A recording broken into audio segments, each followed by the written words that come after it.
Assalomu alaykum azizlar. Bugun sizlar bilan qindan keladigan ajralmalar haqida tushuntirib o'taman.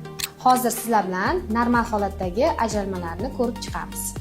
Birinchisi, mana normal holatdagi ajralma bu ovulyatsiya payti ajraladigan shilimshiqsimon rangsiz ajralma hisoblanadi. Ikkinchi ajralma bu ham normal holatdagi oqish ajralma, hidsiz ko'rinishda bo'ladi. Uchinchi ajralmamiz bu hayz paytida keladigan hayz ajralmasi hisoblanadi. Endi esa patologik holatdagi ajralmalarni ko'rsatib o'taman. Birinchi ajralmamiz tvorogsimon ko'rinishda, quyuq, ko'p miqdorda bo'lib, qinda qichishish beradi. Bu kandidozli kolitni belgisi hisoblanadi. Ikkinchi ajralmamiz yashilsimon tusda bo'lib, bu qinda qichishish, achishish, qizarish va shish beradi.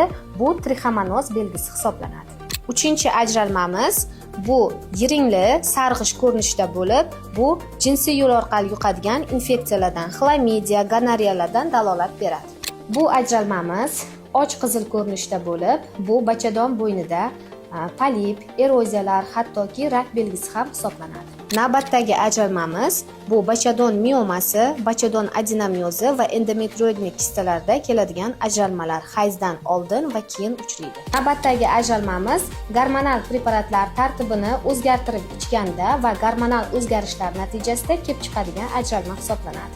Agar sizda patologik ajralmalar paydo bo'layotgan bo'lsa, vaqtni kechiktirmasdan zudlik bilan ginekolog shifokoriga murojaat qiling. Sog'lig'ingizga bee'tibor bo'lmang.